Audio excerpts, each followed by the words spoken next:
Article ఏంటంటే the university under attack.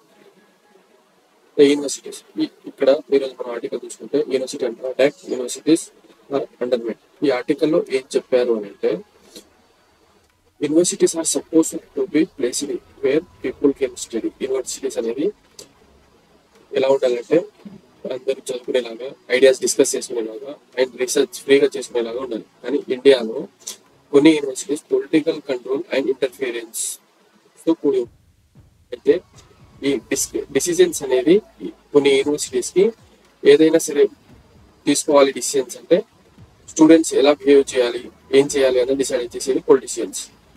Academics అనేది తీసుకోవట్లేదు. అంటే ఇక్కడ యూనివర్సిటీస్ అనేది పొలిటీషియన్స్ ద్వారా నడుస్తుంది, అకాడమిక్స్ ద్వారా నడవట్లేదు. అందుకే ఈ ఆర్టికల్ అనేది ఇక్కడ ఉంది. యూనివర్సిటీస్ అనేది loses their freedom. University వాళ్ళ ఫ్రీడమ్ అనేది లాస్ అవుతుంది. Teachers and students cannot be explore new ideas without fear. ఆ భయం వల్ల టీచర్స్ స్టూడెంట్స్ అనేది కొత్త ఐడియాలు అనేది ఎక్స్ప్లోర్ చేయలేకపోతున్నారు. ఇక్కడ రీసెర్చ్ కానీ ఇన్నోవేషన్ కానీ క్వాలిటీ ఆఫ్ ఎడ్యుకేషన్ అనేది జరగడం లేదనమాట. మొత్తం పొలిటికల్ గా డిసైడ్ చేస్తున్నారు. పొలిటీషియన్స్ ఎలా చెప్తే అలా నడుస్తున్నాయి. స్టూడెంట్స్ ఎలా బిహేవ్ చేయాలో అన్నది కూడా పొలిటీషియన్ డిసైడ్ చేస్తున్నారు. అయితే ఇక్కడ యూనివర్సిటీస్ అనేది యూనివర్సిటీ కీ పాయింట్స్ వస్తే universities are essential for nurturing the critical thinking. Nurturing అంటే help to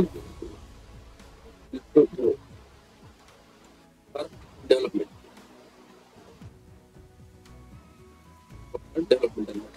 critical thinking, research and social changes.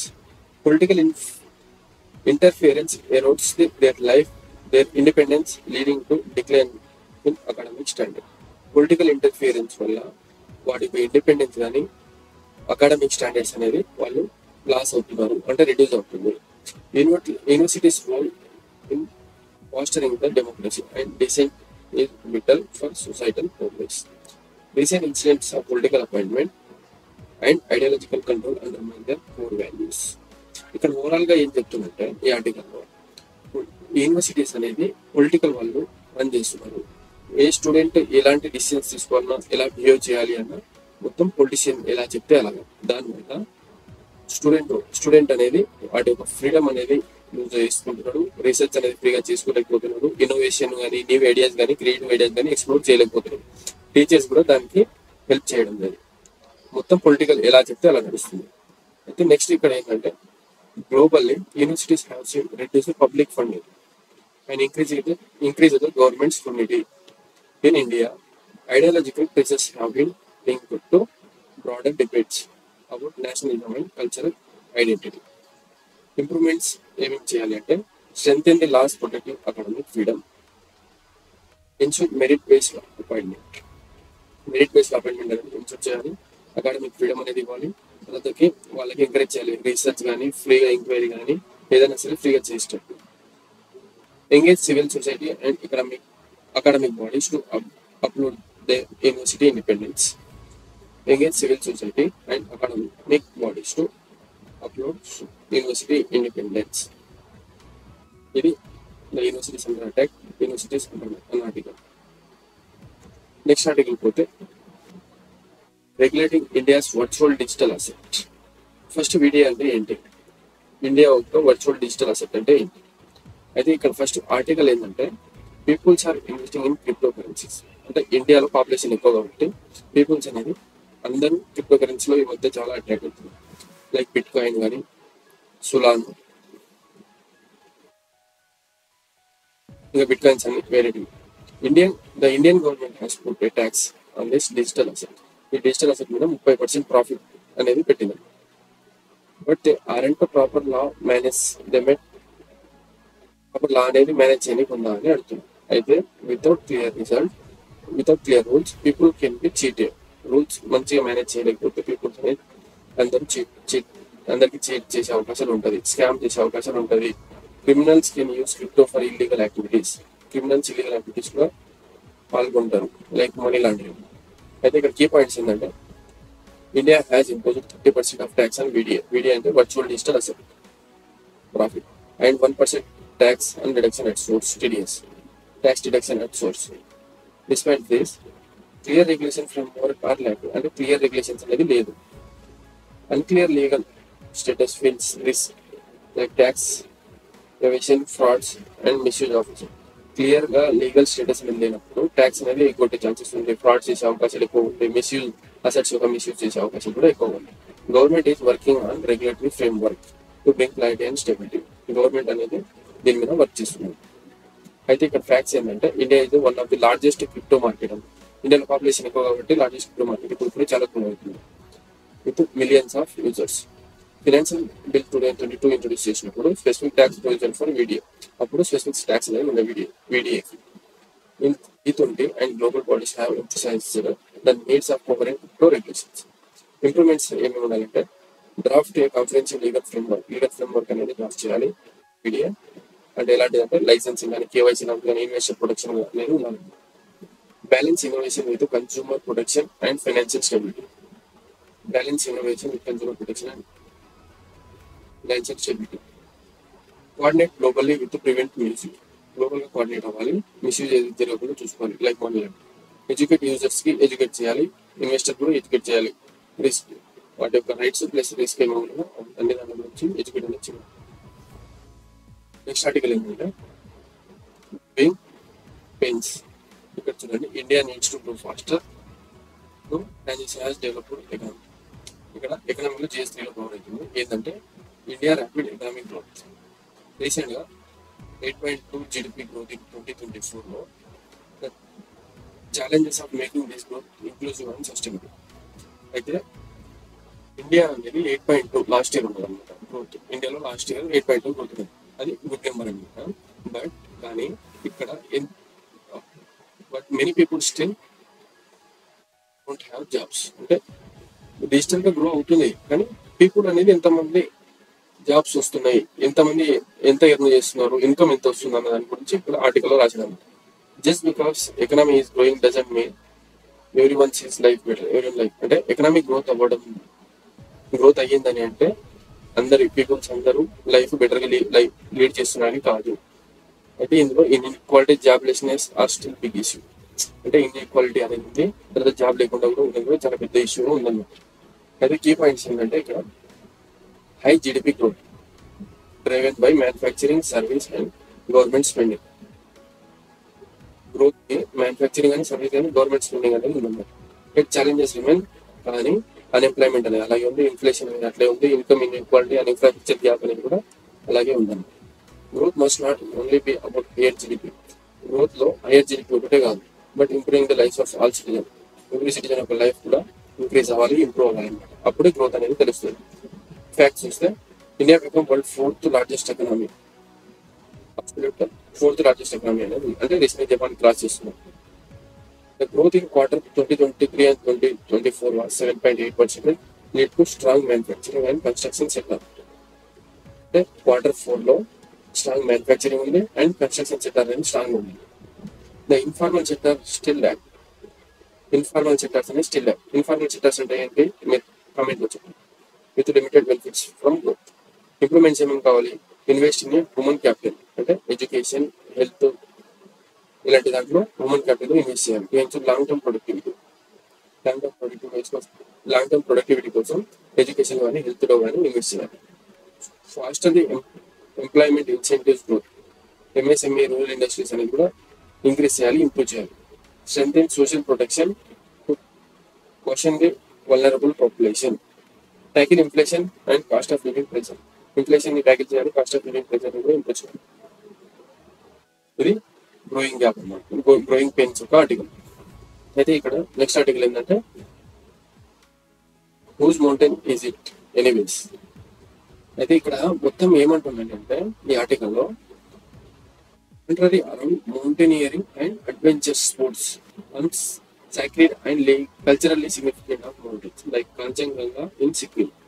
అంటే ఇక్కడ మనకి ట్రావెలర్స్ కానీ టూరిస్ట్ కానీ తర్వాతకి ఈ అడ్వెంచర్ చేస్తూ ఉంటారు కదా, ఇక్కడ ఉన్న కమ్యూనిటీస్ యొక్క కల్చర్ ని డిసప్పాయింట్ చేస్తున్నారు, ఇక్కడ వాళ్ళు రెస్పెక్ట్ ఇవ్వట్లేదు, అందుకోసం అని చెప్పి ఈ article. The highlight tension between tourism and cultural rights and environmental concern. Local communities feels ignored and disrespected. అక్కడ ఉన్న లోకల్ కంపెనీస్ అనేది ఇగ్నోర్ చేయబడ్డారు, మళ్ళీ డిస్రెస్పెక్ట్ గా ఫీల్ అవుతున్నారు. Tourism can damage nature if not manageable. అక్కడ ఉన్న కల్చర్ని, ఎన్విరాన్మెంట్ని, ఏదైతే అక్కడ ఉన్న కమ్యూనిటీస్ వాళ్ళు ఉన్నారో వాళ్ళ గవర్నమెంట్ అనేది మేనేజ్ చేయకుంటే వాళ్ళ కమ్యూనిటీస్ కానీ కల్చర్ కానీ అవన్నీ డ్యామేజ్ అవ్వాలి, వీళ్ళ ద్వారా డ్యామేజ్ అయ్యే అవకాశాలు ఉంటాయి అని ఆర్టికల్లో చెప్తుంది. అయితే mountain hold spiritual and cultural importance. ఈ మౌంటైన్ అనేది స్పిరిచువల్ అండ్ కల్చరల్ ఇంపార్టెన్స్ అనేది ఉంది అక్కడ local communities. Commercial expedition often ignored indigenous perspective and environmental impact. Commercial expedition often ignore indigenous perspective and environmental. There's a need to balance the adventurous sports. అంటే balance చేయాలి, అంటే manage చేయాలి వాళ్ళు with respect to local culture అని అది చెప్పాను కదా. Tourist వాళ్ళు, అడ్వెంచర్ వాళ్ళు కొంచెం లోకల్ కమ్యూనిటీస్ ద్వారా వాళ్ళు చాలా ఇగ్నోరెంట్ డిస్రెస్పెక్ట్ ఫీల్ అవుతున్నారు. గవర్నమెంట్ అనేది మేనేజ్ చేయాలి, వాళ్ళని కంట్రోల్ చేయాలి. అంటే సడన్ రూల్స్ లా అనేది తీసుకున్నాం. ఇక్కడ కాంచన్జంగా స్కేడ్ చాక్రీడ్ బై సిక్కిమీస్ కమ్యూనిటీ. అంటే చాక్రీడ్ అంటే ఏంటంటే అక్కడ they are connected with god అనమాట. They are connected by Sikkim communities. Mountaineering has improved globally, often disregarding culture and ecological sensitivity. అయితే ఇక్కడ ఇంప్రూవ్ ఏం చేయాలంటే engage indigenous communities in decision making, improve responsible tourism guidelines అనేది మంచిగా ఇవ్వాలి. Protect the natural and cultural heritage while fostering the sustainable tourism. అక్కడ protect అనేది చేయాలి. నెక్స్ట్ ఆర్టికల్ ఏంటంటే India rise to 4th largest economy believe per capita income reality. అయితే ఇక్కడ JS3లో ఇండియన్ ఎకనామీలో గ్రోత్ వర్సెస్ డెవలప్మెంట్ అనేది వస్తుంది అనమాట. ఈ ఆర్టికల్ ఏంటంటే article explores how India is impressive GDP growth masks. GDP growth mass, the reality of low per capita income and persist poverty. Low per capita income and poverty అనేది ఉందండి. India is now world's 4th largest economy in the total size. GDP లో 4th largest economy. But when we look at how much money an average person can, కానీ ఒక person అనేది ఎన్ని రూపాయలు అనేది earn చేస్తుంది per capita income. India is quite low, ఇంతవరకు కూడా లోగానే ఉందండి. అయితే big GDP, India bigger than many developed country. ఇండియా యొక్క జీడిపి అనేది పెద్ద ఉంది. Low per capita income, GDP divided by 1.4 billion people means most of people earn much less. అంటే చాలా మంది చాలా తక్కువ ఎర్న్ చేస్తున్నారు అనమాట. ఇంకా ఇండియాలో చాలా గ్రోత్ ఉంది, జీడిపి పెరుగుతుంది, కానీ ఈ పర్ క్యాపిటల్ ఇన్కమ్ ప్రకారంగా పీపుల్స్ ఎర్నింగ్ అనేది చాలా తక్కువ ఉంది. Regional disparities, urban versus rural income difference చాలా పెద్ద ఉంది. అర్బన్ ప్లస్ రూరల్ యొక్క ఇన్కమ్, వాటి యొక్క పీపుల్ సిటిజన్ అనేది ఎంత ఎర్న్ చేస్తున్నారు చాలా పెద్ద డిఫరెన్స్ ఉంది. Smaller countries like Singapore have much higher per capita income despite smaller economy. Singapore కి చాలా పెద్ద హైయర్ పర్ క్యాపిటల్ ఇన్కమ్ ఉంది, కానీ స్మాలర్ ఎకనామీ అనేది ఉంది. Effects, India GDP in 2023 4.1 trillion. India's per capita income around $2,400, much lower than developed economies. Poverty and unemployment remain significant challenges. Poverty and unemployment అనేది challenge ఉంది. ఇక్కడ improve చేయాల్సింది ఏంటంటే focus on policies that boost per capita income. Policies మీద focus చేయాలి, అంటే education and health and skill development మీద. Invest in rural and informal sectors లో ఇన్వెస్ట్ చేయాలి. Monitor growth quality not just quantity. Quality చేయాలి monitor, కానీ quantity చేయొద్దు. ఇది ఇండియా ఒక rise 4th largest economic village per capita income. అయితే next article ఏంటంటే సిటీ గ్యాస్ డిస్ట్రిబ్యూషన్ ప్రాజెక్ట్. ఇది ఇంపార్టెంట్ అనమాట, అందుకే తీసుకున్నాను. అలీపూర్ ద్వార్ వెస్ట్ బెంగాల్లో ఈ ప్రాజెక్ట్ అనేది జరుగుతుంది. ఈ ప్రాజెక్ట్ ఏంటంటే major steps of India mission is to expand the clean and affordable energy కోసం. క్లీన్ అండ్ అఫోర్డబుల్ ఎనర్జీ కోసం ఇండియా అనేది ఈ మిషన్ అనేది పెట్టింది. అయితే విత్ ఇన్వెస్ట్మెంట్ ఎంత ఇన్వెస్ట్ చేసిందంటే 1,010 crores recently inaugurated by prime minister Narendra Modi. Location advantages, Alipurduar is strategically located in junction of West Bengal, Assam and Bhutan. ఇక్కడ లొకేట్ అయి ఉందన్నమాట. Connected Assam and proximity to Bhutan that makes an ideal location for the boost CGD network. అంటే city gas distribution network అనేది reboost చేస్తుంది. Serving both urban and semi urban population కి serve చేస్తుంది. ఈ features ఏంటంటే పైపుడ్ న్యాచురల్ గ్యాస్ అనేది expected to provide reliable and environmental friendly cooking fuel అన్నమాట. Over 2.5 lakhs house అంటే 2.5 lakhs హౌస్ హోల్డ్స్ కి అనమాట ఇక్కడ ఇది గ్యాస్ అనేది ప్రొవైడ్ చేస్తుంది. Along with more than 100 commercial and industrial establishment అండి. Compressed natural gas establishing 19 CNG stations. ఇక్కడ కంప్రెస్డ్ న్యాచురల్ గ్యాస్ లో 19 సిఎన్జి స్టేషన్స్ అనేది ఎస్టాబ్లిష్ చేసింది. That will ensure the fuel availability for vehicles and contributing reduce air pollution అనేది తగ్గిస్తుంది and greener transportation greener transportation pollution నుంచి కూడా కాపాడుతుంది. PNGRB role ఏంటంటే petroleum and natural gas regulatory body form అంటారు. PNGRB act 2006 ఈ act లో form అయింది. ఇది nodal authority to approve and monitor CGD project. PNGRB అనేది నోడల్ దేనికి సిజిడి ప్రాజెక్ట్ అనమాట. అది మానిటర్ చేస్తుంది అండ్ అప్రూవ్ చేస్తుంది ఏదైనా సరే across the geographical area. It ensures that fair and transportation implementation of this project in line with the national standards. ఇది city gas distribution project గురించి. నెక్స్ట్ ఏంటంటే Tejas light compact aircraft HAL's expansion. Hindustan aeronautical limited has inaugurated the fourth production line for Tejas MK1A. Tejas MK1A variant in Hyderabad, Telangana, boosting the India's self-reliance defense production. రీసెంట్గా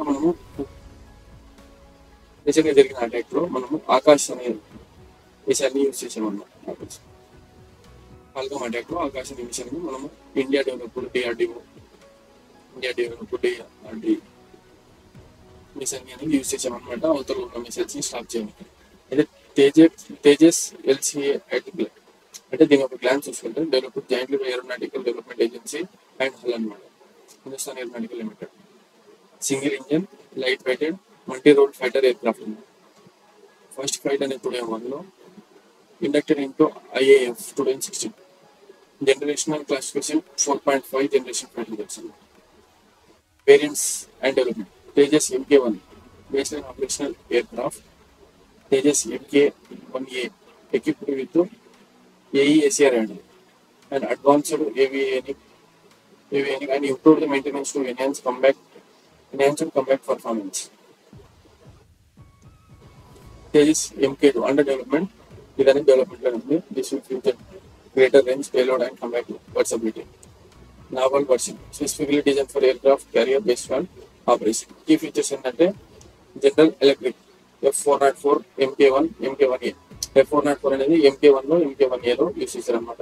plans to integrate and indigenous Kaveri engine in future. Radar system advanced AESA radar. AESA advanced version అనేది use చేశారు. Either Israeli EL/M 2052 India's own Uttam AESA radar. India ఒక Uttam AESA radar అన్నా లేకుంటే Israeli ఒక EL/M 2025 అనేది use చేస్తారు. Electronic warfare includes unified electronic warfare suits and advanced self-protection jammer packs. Weapons capabilities. The capabilities of carrying beyond visual range missile, air-to-air and air-to-drone mounted, and advanced ASRAM missile, ASRAM missile. Thank you. ఇది ఈరోజు ఒక articles today current affairs ఉంటాయి. ఇది నాకు తెలిసి మీకు అర్థమైందని అనుకుంటున్నాను. అందరూ లైక్ సబ్స్క్రైబ్ చేయండి. Thank you.